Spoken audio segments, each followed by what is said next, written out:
एक आवाज जो प्रेम शिकवतो, एक सूर जो विरहाची वेदना सांगतो आणि एक नाव ज्याशिवाय भारतीय संगीत विश्वाचा इतिहास अपूर्णच आहे.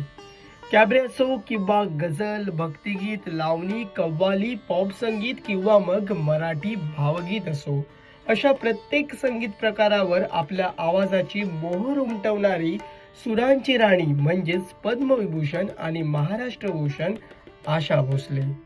संघर्षातून सुरू झालेला हा प्रवास नावलौकिक मिळवत जगभर पोचला आणि सुरांची बरसात करत प्रत्येकाच्या मनात घर करून गेला. पाहुयात भारतीय संगीत विश्वातील चिरतरुण आवाजाचा जीवन प्रवास म्हणजेच रिअल स्टोरी.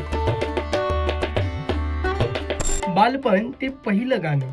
भारतीय संगीत विश्व आपल्या सदाबहार आवाजाने सजवणाऱ्या दिग्गज गायिका आशालता दीनानाथ मंगेशकर म्हणजेच आशा भोसले यांचा जन्म 8 सप्टेंबर 1933 रोजी सांगलीत झाला. वडील पंडित दीनानाथ मंगेशकर हे भारतीय संगीत विश्वातील आणि रंगभूमीवरील मोठं नाव. घरातच संगीताचं वातावरण नांदत असल्यामुळे आशाताईंना लहानपणापासूनच सूर आणि तालाचं बाळकडू पाजलं गेलं. पण आशाताईंचं बालपण काही सोपं नव्हतं. त्या अवघ्या 9 वर्षांच्या असताना वडिलांचं छत्र हरपलं आणि मंगेशकर कुटुंबावर दुःखाचा डोंगर कोसळला.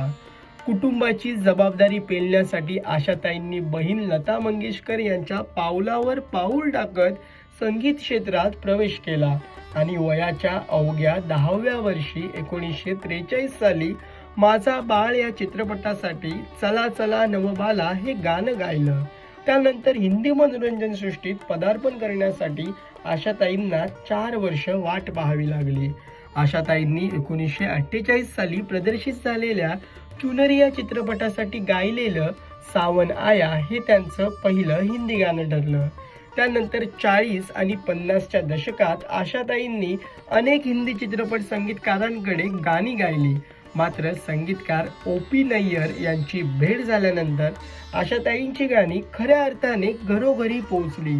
त्यांच्या कारकिर्दीत संगीतकार ओ.पी. नय्यर, खय्याम, एस.डी. बर्मन, आर.डी. बर्मन अशा काही संगीतकारांचे योगदान महत्त्वाचं ठरलं. मानसिक छळ ते 2 लग्न.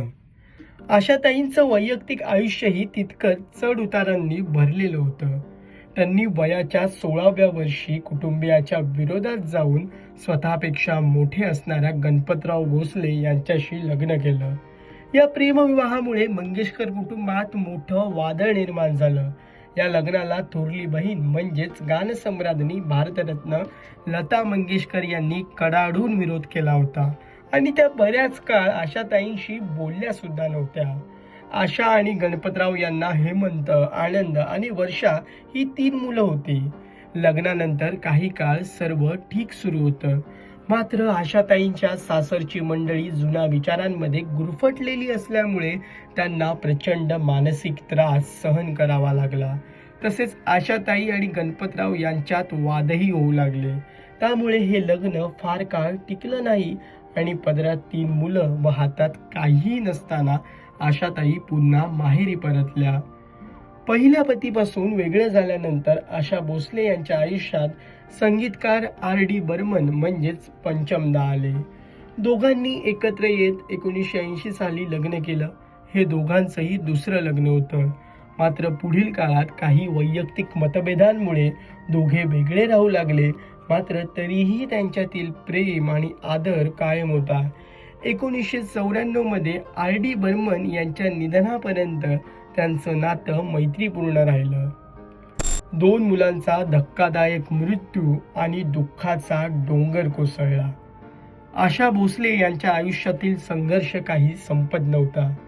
2009 साली आशाताईंची मुलगी वर्षा भोसले हिने झोपेच्या गोळ्या खात आत्महत्या करण्याचा प्रयत्न केला होता. पण यामधून वर्षा भोसले वाचल्या. मात्र 2012 मध्ये वर्षा भोसले यांनी स्वतःवर गोळी झाडून आत्महत्या केली. वर्षा भोसले या नैराश्यात होत्या आणि त्यातूनच त्यांनी आत्महत्येचं पाऊल उचलल्याचं सांगितलं जातं. त्यानंतर 2015 साली आशा भोसले यांचा मोठा मुलगा हेमंत भोसले यांचाही स्कॉटलंडमध्ये कर्करोगाच्या उपचारादरम्यान मृत्यू झाला. 2 मुलांच्या मृत्यूनंतर आशा भोसले खचून गेल्या. मात्र त्यांनी स्वतःला सावरलं आणि पुन्हा संगीत विश्वात वावरण्यास सुरुवात केली. तसेच या कठीण काळानंतर आशाताईंसोबत खंबीरपणे उभी राहणारी व्यक्ती म्हणजे त्यांचा मुलगा आनंद भोसले. आशाताईंच्या विविध कामांचं आणि कार्यक्रमांचं व्यवस्थापन आनंद शेवटपर्यंत पाहत होते. तसेच आनंद यांची मुलगी म्हणजेच आशाताईंची लाडकी नात जनाई भोसले त्यांच्यासोबत शेवटपर्यंत राहिली. आजी नातीची ही केमिस्ट्री अनेकांच्या हृदयाला स्पर्श करून गेली. 20 भाषा आणि 12,000हून अधिक गाणी. आशा भोसले यांनी आपल्या कारकिर्दीत 20हून अधिक भाषांमध्ये 12,000हून अधिक गाणी गात रसिक प्रेक्षकांच्या मनावर अक्षरशः अधिराज्य गाजवलंय. हिंदी असो किंवा मराठी, आशाताईंनी आपल्या सुरेल आवाजाने रसिकांच्या मनावर मोहिनी घातली. आइये मेहरबा, एहे रेशमी जुल्फों का अंधेरा, आओ हुजूर तुमको ही ओ.पी. नय्यर यांनी संगीतबद्ध केलेली आणि आशा भोसले यांनी गायलेली गाणी आजही तितकीच लोकप्रिय आहेत.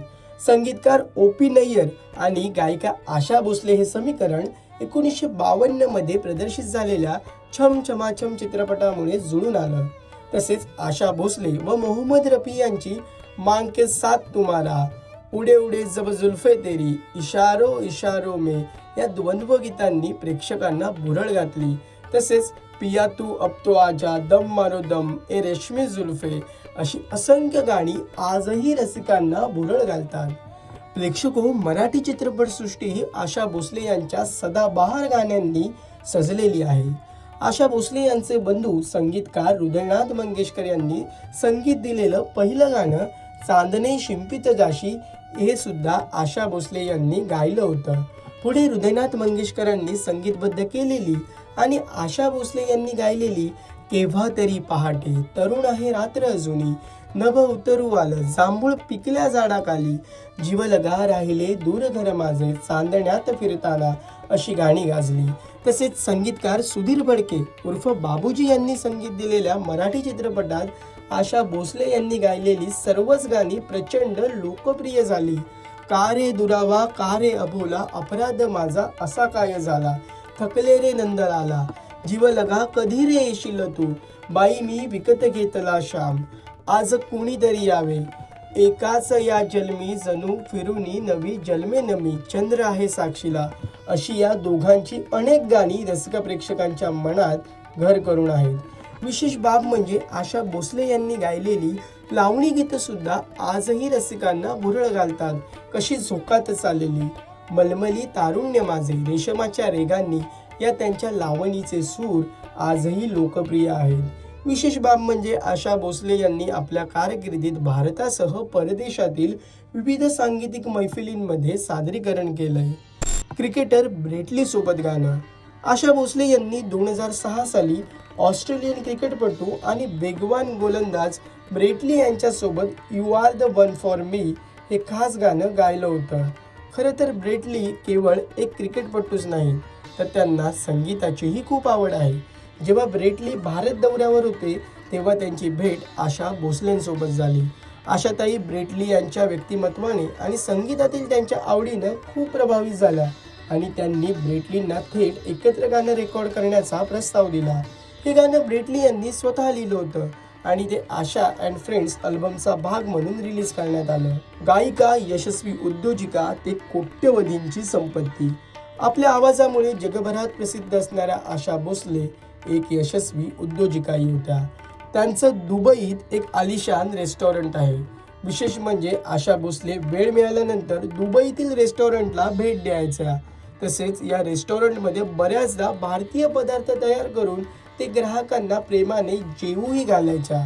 विशेष म्हणजे केवळ दुबईच नव्हे तर भारतातही त्यांची रेस्टॉरंट आहेत. आशाताईंनी रेस्टॉरंटमध्ये स्वयंपाक करतानाचे व्हिडिओही सोशल मीडियावर शेअर केले आहेत. आशाच रेस्टॉरंट असं त्यांच्या रेस्टॉरंटचं नाव असून जवळपास 20 वर्षांपूर्वी त्यांनी या क्षेत्रात पदार्पण केलंय. दरम्यान काही मीडिया रिपोर्ट्सनुसार आशा भोसले यांची संपत्ती 150 ते 200 कोटींच्या घरात आहे. गायन क्षेत्रातील करिअर हा आशाताईंच्या संपत्तीचा मुख्य स्रोत आहे, परंतु त्या यशस्वी उद्योजिकाही होत्या. त्यांनी आशाच या नावाने आंतरराष्ट्रीय डायनिंग ब्रँडची सुरुवातही केली होती. त्यांनी हे रेस्टॉरंट 2002 साली दुबईत उघडलं आणि व्यवसाय क्षेत्रात प्रवेश केला. तसेच कुवेत, कतार, बहरीन, अबुधाबी आणि मँचेस्टरमध्येही आशाताईंची रेस्टॉरंट आहेत. 80 ते 100 कोटी रुपयांच्या रिअल इस्टेट संपत्तीचाही या नेटवर्थमध्ये समावेश असून मुंबई व पुण्यातही त्यांच्या मालकीच्या अनेक मालमत्ता आहेत. मुंबईत कोट्यवधी रुपयांचे महागडे फ्लॅट्स आशाताईंच्या नावावर आहेत. ऑडीसह महागड्या आलिशान गाड्याही आशाताईंकडे होत्या. आंतरराष्ट्रीय लाईव्ह शोज आणि संगीत दौऱ्यांमधून आशाताईंना भरीव उत्पन्न मिळायचं. दैवी आवाजाचा विविध पुरस्कारांनी गौरव.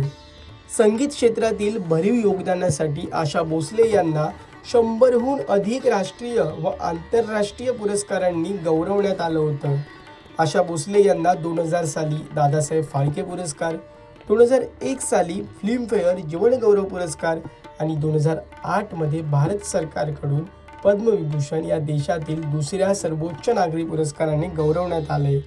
याशिवाय त्यांना 9 फिल्मफेअर पुरस्कार, आंतरराष्ट्रीय स्तरावर ग्रॅमी पुरस्कारासाठी नॉमिनेशन्स, महाराष्ट्र शासनाच्या चित्रपट पुरस्कार सोहळ्याअंतर्गत सर्वोत्कृष्ट गायिकेसाठीचा पुरस्कार, लोकमत जीवनगौरव पुरस्कार, लता दीनानाथ मंगेशकर पुरस्कार, 2021 सालासाठीचा राज्याचा सर्वोच्च महाराष्ट्र भूषण पुरस्कारानेही आशाताईंना सन्मानित करण्यात आलं होतं.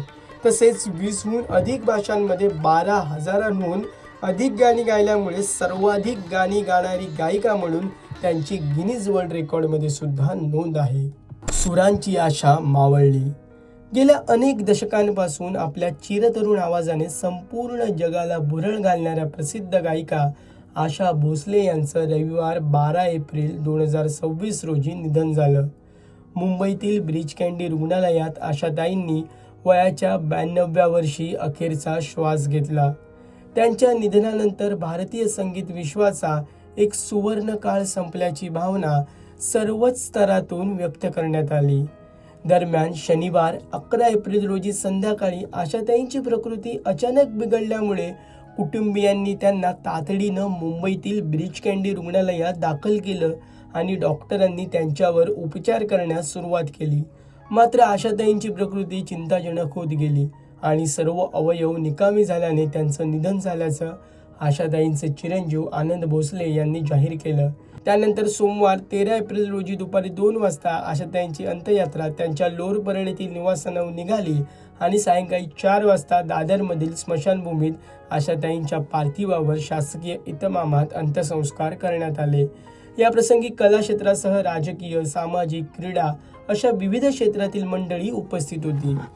प्रेक्षको, काही आवाज कानावर पडतात आणि काही काळाच्या ओघात विरून जातात, पण काही आवाज असे असतात जे थेट काळजाला भिडतात आणि पिढ्यानपिढ्या तिथेच घर करून राहतात.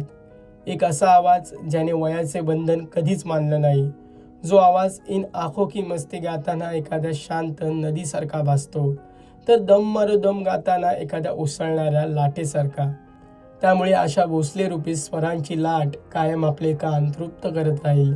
सुरांची राणी, पद्मविभूषण आणि महाराष्ट्र भूषण आशा भोसले यांच्या कारकिर्दीला लोकमत फिल्मीचा मानाचा मुजरा आणि आशाताईंना आमच्याकडून भावपूर्ण श्रद्धांजली.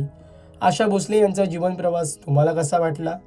त्यांनी गायलेलं तुमचं आवडतं गाणं कोणतं हे आम्हाला कमेंट करून नक्की कळवा आणि मनोरंजन क्षेत्रातील महत्त्वाच्या घडामोडी जाणून घेण्यासाठी लोकमत फिल्मीला सबस्क्राईब करायला विसरू नका. पाहत रहा लोकमत फिल्मी.